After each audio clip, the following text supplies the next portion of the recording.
Good morning, જય શ્રી કૃષ્ણ, હર હર મહાદેવ. સવાર થઈ ગઈ છે અને આવી ગયા છે વાળીએ. અને અહીંયા તલી જે નીકળી હોય ને પારા બાંધતા હોય એટલે એમાં જો કબૂતર કેટલી માત્રામાં વધુ જ માત્રામાં બેસી ગયા છે. અહીંયા કેવડા કબૂતર છે. જો બધા લંચ કરે છે, સવારનો નાસ્તો ચાલે છે. લંચ નહીં, સોરી, નાસ્તો બધાનો ચાલે છે. તલનો નાસ્તો કરે છે. તલનો નાસ્તો કરે. સવારમાં કેલ્શિયમ લેવા બેસી ગયા છે કબૂતર. હજી કોરા ખેતર છે ત્યાં સુધી બિચારાનું ખાવાનું જડશે. પછી વરસાદ થઈ જાય, લીલકાઈ જાય, પછી ઓછા ખેતરમાં જોવા જઈશે. કબૂતર ને ત્યારે જયારે આવી રીતના પાક નીકળતો હોય કે આવતો હોય ત્યારે કબૂતર ને એનું ડિનર મળે, બાકી તો ન મળતું હોય આમ. કારણ કે એ જીવાત તો ખાય નહીં, બગલા ની બધું ખાતા હોય, પણ એને બાકી જીવાત હોય ખેતરમાં. જયારે મગફળી નીકળે ત્યારે હોય, રોટાવેટર હાલે ત્યારે અમુક મગફળી રહી ગઈ હોય પાછી બહાર નીકળતી હોય. તલ વાવ્યા હોય ત્યારે પછી રોટાવેટર મારી ચાલ નીકળે. હા, મગ, અડદ ને એવું બધું ઈ આપડે જેમ અનાજ ના કઠોળ નો જ ખોરાક. એટલે એવી રીતનું પાછું આમ જમીન માંથી ક્યારેક નીકળે ને ત્યારે એને મળેલું હોય. ગામમાં જાજા જોવા જાય છે. ચેણે ના ઓલા ચોરા હોય ને બધા નાખે ને. આપડે ખોડિયાર મંદિર છે ને, ન્યાય અત્યારે કબૂતર એટલા પાછા આવી ગયા છે બધા. વચમાં ઈ ક્યાંક ઉનાળુ ફરતા એવા. ઉનાળુ બધું ખેતરમાં હોય એવું છે. ચોમાસામાં ગામમાં વધારે જોવા જાય છે. આપડે અહીંયા કેવું હમણાં આવી ગયા છે. આજે જ પાછા બહુ બધા મેં જોયા. અને જો આપડે ઓયણી હવે પપ્પાનું ટ્રેક્ટર આવે છે, જોવાની ઓયણી પાછળથી આવે છે, જોવાયું. એટલે આપણે ઓયણી જોઈન્ટ કરવાની છે અને પછી આજે પાછું વાવવાનું છે. કારણ કે આપણે અહીંયા સુધી વાવ્યું હતું, પછી આ 1, 2, 3 પછી આમ 8 વાતર આપણે વાવી દેવાના છે. દાળનું હજી કેસિંગ કાપીને આપણે કંઈક કરવાનું છે. હવે જોવું પડશે તો શું કરીએ હવે. ચાલો તો હવે આપણે દાણા બહાર કાઢવા જોઈએ, પટ લગાવવો જોઈએ. અને પપ્પા આવશે એટલે પટની દવા મિક્સ કરશે અને પછી આપણે દવાનો પટ લગાવીશું. તો જો આપણે અહીંયા ઓયણી તો જોડી લીધી છે અને અહીંયા આપણે દાણા બી ઠલવાઈ ગયા છે. એટલે હવે દવાનો પટ લાગશે ને અમુક દાણા જે વૈધા પૂછ્યા હોય એ આપણે આ બોરીમાં ડબ્બામાં ને તગારામાં એટલા ભરેલા છે. અને પાછું હજી એક કોથળાનો પટ લાગશે. અને આપણે ઓયણી તો જોડાઈ ગઈ છે એટલે ઓયણી હવે સીધી વાતરમાં જ માંડી દીધી છે. આમ એટલે વાતરમાં ટ્રેક્ટર રાખ્યું છે એટલે કે ઓયણી હવે સીધી આમાં ચાલુ જ કરવાની છે. અને કબૂતરનો હવે લંચ પૂરો થઈ ગયો હશે એટલે થોડા બધા આમ વયા ગયા છે, પણ હમણાં સાથી હાલશે એટલે પાછા ઉડશે. હવે પછી નહીં બેહે ત્યાં, કારણ કે સાથી હાલે એટલે બીક લાગે એટલે જતા રહેશે. દાણાનો એક પટ લાગી ગયો છે અને બ્લુ પાવડર નાખે છે.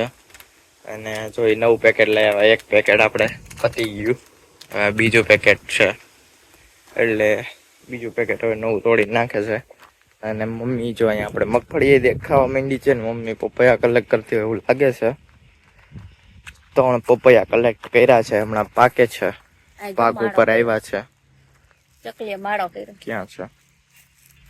અચ્છા, ઉપર છે. અહીંયા જો તમને દેખાય તો માળો કરેલો ચકલીએ. વાવ, આ બાજુ જો અહીંયા માળો કર્યો ચકલીએ. ઓલી નેસ્લા કાળી ચકલી ચોકલેટમાં, કિટકેટ ચોકલેટમાં આવે એવો માળો છે. એ આઈથી જ માળો બાંધ્યો, એકદમ બાંધી દ્યો ને ઈ એમાં ઈ માળો ન કરે, એમાં ઈંડા ન મૂકે. આ એની હાથે બાંધે ને એમાં જ મૂકે હાથ ઈંડા. મહેનત જિંદાબાદ. કોઈનું કરેલું નહીં, એનું ખુદનું કરેલું મકાન એમાં જો જો અહીં આપણે અહીં આવ્યા ને તો એ આવી ગઈ. મને નથી ખબર, હું પોપઈ ઉતારવા આવી ત્યાં ઉઈડી એટલે ખબર પડી કે માળો છે, નકર નહોતી ખબર. ઉઈડી ને એટલે જોયું મેં ઉપર, તો એમાંથી ઉઈડી. જો 4 પપૈયા આપણે કલેક્ટ થઈ ગયા છે, 4 આવ્યા છે, ફૂલ આવી ગયા. ફૂલ પપૈયા ઉતરી ગયા છે ને મસ્ત એવી સનલાઇટ આવી રહી છે. જો ખેતરમાં સવારે આમ સનલાઇટ વાળો વ્યૂ હોય ને બહુ સરસ આવે, બ્યુટીફુલ. અને મગફળી આપણી જો કવડી ઘણી મોટી થઈ ગઈ છે, રોનક આવી ગઈ. ગ્રીનનેસ એકદમ જો નો નીકળી જો પાય એટલે નીકળવા માંડી. ઈ કારણ કે આપણે ભેજવાળી થોડી જમીન ઓછી હતી એટલે કોરામ વાવેલી હતી, એટલે પછી થોડીક એવી રોકાણી એટલે બીજી વાર પવાણું એટલે પાછી નીકળી જશે. અને આપણે હાર આપણે ઈ પછી નીકળશે, દાંડું પેક થઈ એટલે ઈ તો પછી મોડી જ નીકળશે હવે. હા, કોટા ફૂટવા માંડ્યા જો અહીંયા. જો આવી રીતના અમુક ફૂટવા માંડ્યા, રોકાયેલા નીકળવા માંડ્યા. થોડીક આ પાખી લાગે છે કોરામ વહી ગઈ. એટલે કે ઊંડી ગઈ હોય એટલે આમ પાકી જાય. બહુ ઊંડી ગઈ હતી એટલે પછી આપણે આગળ પારા બાંધી લીધા અને હવે આપણે આઈથે વાવીને તો સીસરી થોડીક જાય એમ આપણે કરવું એટલું હુતેર કે ઊંડું સીસરું કરી હકી એટલે આપણે આઈથના ટ્રેક્ટર વાવી છીએ પારા બાંધી. જો આવું છે તો હાલો આપણે દાણાનું પાછું મિક્સ કરવા જો ચલો જઈ. તો આપણું ટ્રેક્ટર અહીંયા ચાલવા માંડ્યું છે અને આપણે અહીંયા વાવણી થવા માંડી છે. જગ્યાએ લાકડાનો ઉપયોગ કરી છે. હા કારણ કે ગાડી બળદ ગયા તો ખરપિયા ગયા. હા ખરપિયા ગયા એટલે આપણે લીમડાનું લાકડું કાપવું પડ્યું. લીમડાનું એવું લાકડું કાપી આવ્યા છે 300 માંગુ અને પછી આમાં જો હળવો ભાર દે તો એકદમ લીસું થતું જાય. આપણે ખારિયા ઓછા થાય એમ બહુ થાય નહીં આ દાતાના એટલે આપણે જો લાકડું આમ દબી રાખીને તો થોડું આમ એકદમ લીસું થતું જાય. ગોળાઈ વાળું એટલે કાપ્યું અમે ગયું બાજુ થી આ બાજુ હજી એક ઉથલી પૂરી નથી થઈ ત્યાં આપણે અમારી પાછો તૂટી ગયો પાછો વારો બાંધવો જોશે. મમ્મી થાકી ગઈ. ગરમી બહુ છે કા મમ્મી? બફારો થાય છે. આનો ઓત થાય ને એટલે પવન સેટે નો આવે. હા વાયડે નો ઓત થાય આ બધું. પવન પડશે ને તો એ જ વરસાદ આવી છે.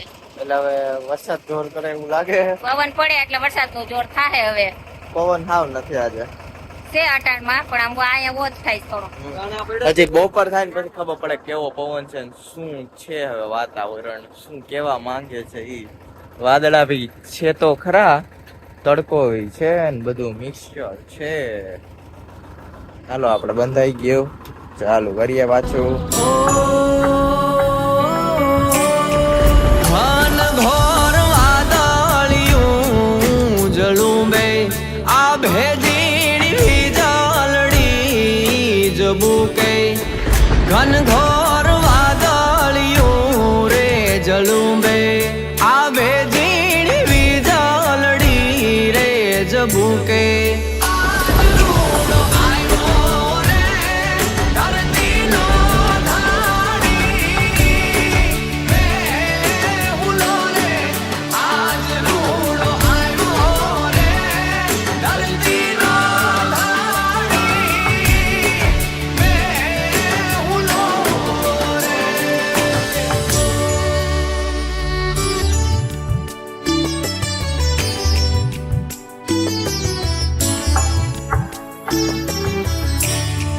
ઘોરીડા ને ગોહારીએ રે જુતાળો સુકન જોઈ સાથી યારે પુરાવો.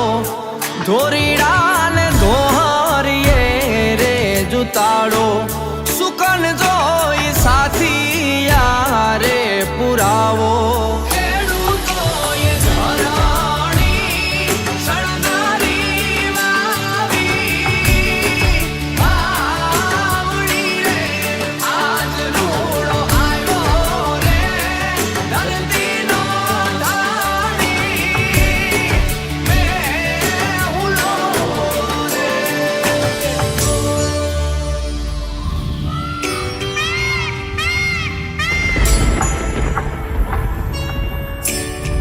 બરડામાં વરહે ને વરહે કચ્છડામાં વાલો થઈ વરહે રે ગેડ અને ગીરમાં.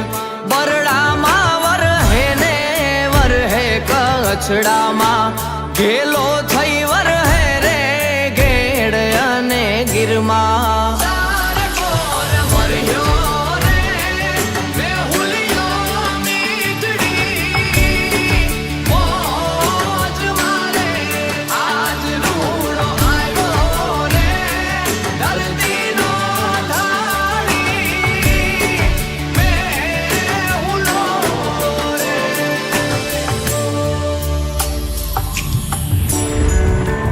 મારા ગાડિયા ને હાલો મારા દોડિયા.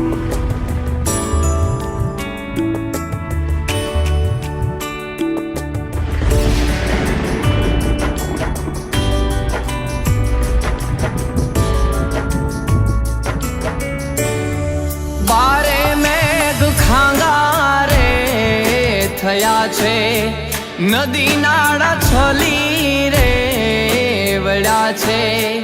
બારે મેઘ ખાંગા રે થયા છે નદી નાળા છલી રે વળ્યા છે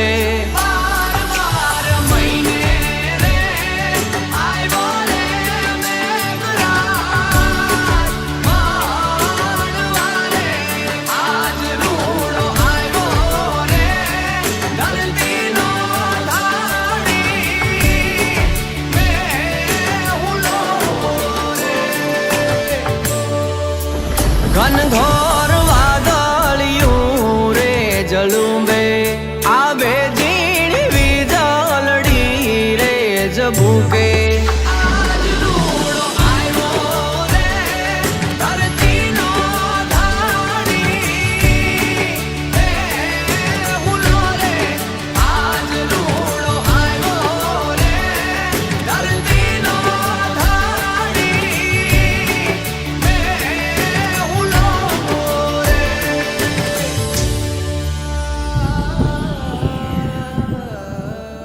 મારી બે ઉથલ લાગી ગઈ ને ત્રીજી ઉથલ મારવા જતા ત્યાં દારનો ઢોળા ટખલા હતા એટલે આમ સેજ કર્યું એમાં ટ્રેક્ટરમાં વારો તૂટતો જ જાય છે બે બાજુના વારા તૂટી ગયા અમારના અને આ લીરો જોવો છો લીરો કેટલો મજબૂત છે વારા કરતા લીરો મજબૂત છે આ કેવું મટીરિયલ નું બનતું હશે આ કેટલો મજબૂત છે આ કાપડનું નો કાંઈક પ્લાસ્ટિક ટાઈપ મટીરિયલ હોય ઓગળી જાય ને આમ સળગાવો ને તો એ રીતનો હોય આ વારો તોડી નાખે છે વારો અને આ નથી તૂટતું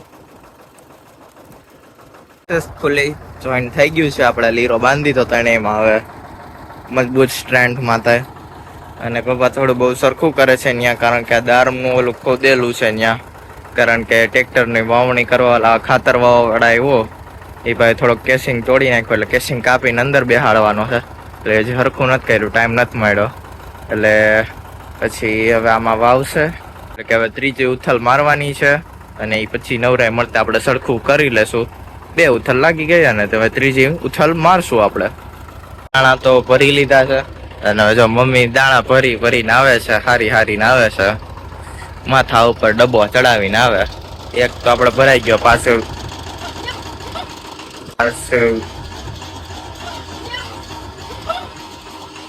હા ઊંધું બંધાઈ ગયું તું આપણે આખી ચકેડી ફરી ગઈ ચકેડી ફરે ને ઈ નો હાલે આને આ બાજુ બાંધવાનું હોય ને આને આ બાજુ બાંધવાનું વચમાં હતું એટલે આમ કરીને આમ રોટેટ થઈ ગયું આ ખૂણો અંદરની સાઈડ આવો છે આ ખાલો ભાગ આવે ને તો ડટાઈ નહીં અહીંયા આમાં ફાટ ભરાવી જાય ફાટ ભરાતી નથી એવું છે જો આમાં ઊંધા જતું બાંધવામાં હે રિક્ષા ફૂલ્લી ઓપન હવે આપણે મગફળી વાવી ને તમને બતાવી દઉં કે જે પેલાની ઉગી ગયેલી મગફળી છે ને કેવી ઉગી છે ઘાટી પાખી શું છે હવે તમે કમેન્ટ કરજો અમે બતાવી છે જો પાખી નથી પડી ને જોવો તમે મગફળી કેવી ઘાટી છે પાખી છે જે અમુક આ રીતના અહીંથી જમીનમાંથી નીકળતા આવતા હોય આની અંદર હોય હવે એટલે આપણે પહેલા દિવસનું બતાવી જોઈએ હાલો એટલે ખબર પડે તમને કે કેવી રીતનું છે અને આપણે ખડ તો હજી એટલું બધું ક્યાંય થયું નથી આમાં ખડ નથી ઉગ્યું એટલે સારું છે કારણ કે આપણે ઘરે જમીન વાવતા હોય ને એમ ફેર પડે કે આપણે ચોખ્ખું ખેતર રાખીએ એમ એટલે આપણું ખેતર તો ચોખ્ખું હોય એમ ખડ થવા ન દે આપણે ના જોઈ લો આ કેટલી ઘાટી છે પાકી છે શું કેવું છે તમારું જો એટલે કેવી કહેવાય આપણે ઘાટી છે પાકી છે મમ્મી તારું શું કેવું માપે છે આમ ક્યાંક જો આવડું ખાલું નું ત્યાં તો આપણે સોંપવા પડશે ને શરૂઆત હતી ને એ બે ઉથલ માં તો સેટિંગ આવતા વાર લાગતી હતી એટલે થોડું ક્યાંક આવું પડ્યું હોય બાકી જો આપેલું વાતે તો અસલ રેડી છે ઈ આ બધા જો આ એકદમ આપણે આ લાઈન જો કાટી જ વવાણી કહેવાય આખું થયું નથી એટલે માપે કહેવાય ને ઘીરે ખેતી કરવાનું કારણ એ ઘીરે વાવવાનું કે આપણી જમીન ચોખ્ખી રહે જો ભાગ્યું દઈ ને તો ખડ ભેરે જાવડી માંડવી થઈ હોય ને તો લાગત પાટલા લીલકાઈ ગયા હોય ખડના આપણે એક વર્ષ થાકી ગયા હતા 2 વર્ષ પહેલા ભાગ્યું દેતા ને તઈ 2 વર્ષથી જો ઘરે વાવી છે પોરે આપણે ખડ નહોતું અને ઓણે જો આ પાટલા ચોખ્ખા છે. જો આપણે ખડ નથી થવા દીધું, ખડનું તાણી હોય આપણે. એની દવા લઈ આવ્યા પણ મારવી જ ન પડી કારણ કે આમાં ખડ દેખાણું જ નહીં એટલે મારી જ નહીં. તલીવાડામાં થોડીક મારી બાકી આમાં તો મારવી જ નથી પડી. આપણે કે ખડ જ નથી દેખાણું આમાં. હા એટલે ખોટું આપણે તો માંડવીને નુકસાન થયું કર્યું જ નથી કારણ કે ખડ છે ને દવા હું સાટે દવાની બોટલ લેમડું પડી છે. દવાની બોટલ રાખી દીધી ને જો આમાં કે ખડ થયું નથી. આપણે જો તલીમાં મારવા થાય ઓલા તલી ઓમાં ઉગશે ને તલીવાડામાં એમાં હવે મારવાની થાય. તલી ઉગશે કારણ કે તલી બહુ ખાઈ રહી હતી એટલે આપણે એક વાતરમાં થોડાક અહીંયા સુધી નથી ઉગી તો આપણે ટ્રેક્ટર માંડીને એટલું વાવી દઈએ. હવે કઈ રીતે નહીં ઉગી હોય ખબર નહીં. હવે એટલા સુધી ઉગી નથી એટલે આપણે એ પાછું એટલું વાવી દઈશું. જો આવી આપણે ખેતીમાં હે ને આવી કંઈક નાની નાની ભૂલો થતી રહેતી હોય અને જો આવું થાય એટલે પાછી માથાકૂટ રહીએ આપણે. વાં એક દાંડવો પેક થઈ ગયો તો ને અહીંયા આવું થયું છે એટલે આવું નાના મોટું હવે હાલતું રહેતું હોય. હવે ખેડૂત આમાં ખોટી થયા કરે, બીજું કાંઈ છે નહીં. હવે ખેડૂતને આવું હેરાન થવાનું હોય હવે થોડું બહુ, કારણ કે ખેતી કરવી સહેલી નથી, એમનું જ નથી કહેતા. કણમાંથી મણ કરવું એ થોડુંક મોંઘું છે. એ થાય એનાથી થાય, બાકી બધા ગીતે ન થાય. આપણે જો અહીંથી પાણી મૂકી દીધું છે હમણાં જે વાવેતર કર્યું ને આપણે જે બટકું નહોતું ઉગ્યું એમાં આપણે પાણી મૂકી દીધું છે. માં સુધી પાવાનું છે, જેટલું વાવ્યું એટલું એટલે આપણે એટલું વવાઈ જાય. મમ્મીએ કપડાં ધોવા માંડી છે, પપ્પા છે પાછળ અહીંયા પાણી વારે છે અને હું અહીંયા રીંગણી વાવી છે એ બધાને કૂવા દઉં છું એટલે કે આપણે ડોલથી પાણી પાઈ છીએ. જો આ બધી રીંગણી વાવી છે. જો આપણે ફાઇનલી બધી રીંગણીને ટુવા આપી દીધું છે એટલે કે ડોલથી જે આપણે પાણી દઈએ ને આ રીતે રેડીને એને ટુવા કહેવાય. આ રીતના પાઈએ ને એટલે કે આપણે રીંગણીને ટુવા આપી દીધું અને આપણે પપ્પાને હવે ભરાવા આવ્યું છે એટલે એને હમણાં વારવા આવશે પાણી અને આપણે ઘરે જવાનું છે. અત્યારે આપણે વાડીએથી આવીને નાહી ધોઈને તૈયાર થઈ ગયા છીએ અને દીદી માટે આપણે ગિફ્ટ લાવ્યા છીએ. કપડાં સૂકવવાનું મમ્મી આપ્યું છે એક દીદી માટે ગિફ્ટ.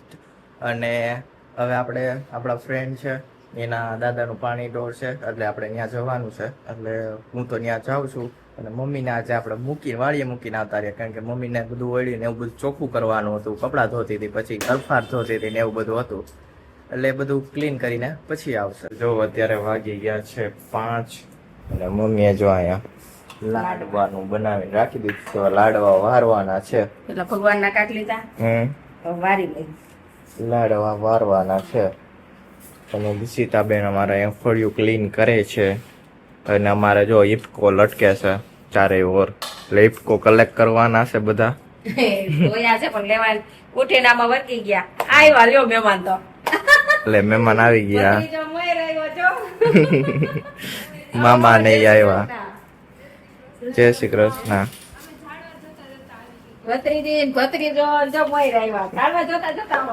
ત્યાં તો ચંપા શેરી અમે નામ પાડ્યું છે. હા પાતરી થઈ ગયા. અત્યારે 6:30 વાગી ગયા છે અને એક પછી એક માથામાં દાંતિયા ફેરવીને બધા બહાર હાલવા માંડ્યા છે. હા તો નવરાત થઈ ગયા રસોઈ તો હવે ભજીયા કરવાનું બાકી છે તો કીધું હાલો આટો મરાઈ આવી. એવું છે. હા નવરાત થઈ ગયા એટલે કીધું હાલો આટો મરાઈ આવી. નવરા થઈ ગયા એટલે સેલ છે અહીંયા રેહાણી સમાન. હા હીરા માસી આવી ગયા છે મારે. તારે સેલ માં જવું હે? ના બાઈક ભેગો નો આવે. બધા જો ચાલો સેલ માં જઈ આવો અને આ બંને ગેમ રમતા હતા. હે 8 વાગી ગયા છે અને મારા હિતેશ માસા, વિપુલ માસા, મામા અને પપ્પા ને 4 ફોન જોવે છે. અને જો દક્ષ ને મામી ને બધા અત્યારે કામ કરીને બેસી ગયા, બધું સુધાર લીધું ને પછી લોટ બંધાઈ ગયો એટલે ખાલી ભજીયા પાડવા વાળાને કામ છે. આ બધા ટેસ્ટ કરવા વાળા છે. ટેસ્ટિંગ કમિટીમાં છે. એ બધા ગેમ વાળી કમિટી છે ને આ ટેસ્ટિંગ વાળી કાકાખોરી થાય છે ને અહીંયા બને છે ભજીયા. મેથીના ગોટા ખાવા. મેથીના ગોટા બને છે. ભાઈ પતરીજી બનાવે છે. જો ભાઈ ભત્રીજી બનાવવા માંડ્યા છે. મેથીના ગોટા પડવા માંડ્યા. પેલા મરચીની પટ્ટી પાડી દીધી છે. પટ્ટી નથી, પટ્ટા હે. પટ્ટા હે. મરચા જેવા મોટા બધા હતા એટલે જો આમ પટ્ટા પડ્યા છે. એવા બોરિંગ કર્યા છે. અને હવે મેથીના પડે છે ગોટા. આમાં બે બનાવે ત્યારે તો આવરો આવે એમ છે. ચટ બની જાય. અને અહીંયા જો દીદી હવે તૈયાર કરશે બધું, લાડવા ડીશ ને બધું તૈયાર કરી દે. લાડવા મસ્ત ગુજરાતીઓનું ફેવરેટ ભોજન. ભજીયા લાડવા દેશી. બધાના ખેતરવાળા ને ખેડૂત બધા ઈ જ ભાવે ને. ત્યાં ભજીયા હવે ખાઈ લીધા છે. હવે મમ્મીને એક વૈધું છે એના બનાવે છે. અને કેવા લાગ્યા માસી ભજીયા? બહુ મસ્ત ભજીયા હતા. બહુ મસ્ત હતા. ઉનાળો તો તો એટલા આયલા. ઉનાળામાં ભજીયા ઉનાળો તો એટલા ભજીયા લાડવા આયેલા. દીદી તું તો ખાધું હોય. નો મજા આવી. એને ઓલા ખાવા હોય કડકડિયા પટ્ટી ના જેવા નતા પણ એવા બોરીલ બધા કે બોરીલ હા. બનાવો. મસ્ત ની હતી ઘોડા જેવી. એવું છે. એટલે આપણી બેની મામી બેન એવું છે. એટલે ખાટી હોય ને એટલે વધારે મજા આવે. હવે ઉભું નથી થવાતું, હું કઈ છું. તો હવે આયા લાંબા થઈ જાવ. હવે જો લહી ના મંદર આવતા રે આપણે એસી ચાલુ હે. એ વાત હાચી, એમ જ થતું છે હો. ભાભી તમને પસાડે છે. કરવા આવીશો તો. કોણ કામ કરશે? આ બારદાન ઉપર છે એની તમને કીધી. જો ભાઈ આવી મોજ ચાલે છે. અને હવે આપણે સાંજ થઈ ગઈ છે તો હવે આપણો વ્લોગ એન્ડ કરી નાખી છે. વ્લોગ સારો લાગે તો લાઈક કરો, શેર કરો, સબસ્ક્રાઇબ કરો અને હાઈપ કરવાનું ના ભૂલતા. मुकुंद पटेल व्लॉग। जय हो तेरी कृष्ण कन्हैया, मुकुंद तुम हो सबके खिवैया, देवों का देव जय गोविंदा, हरो सब दुख मुकुंदा। जय जय कृष्ण जय जय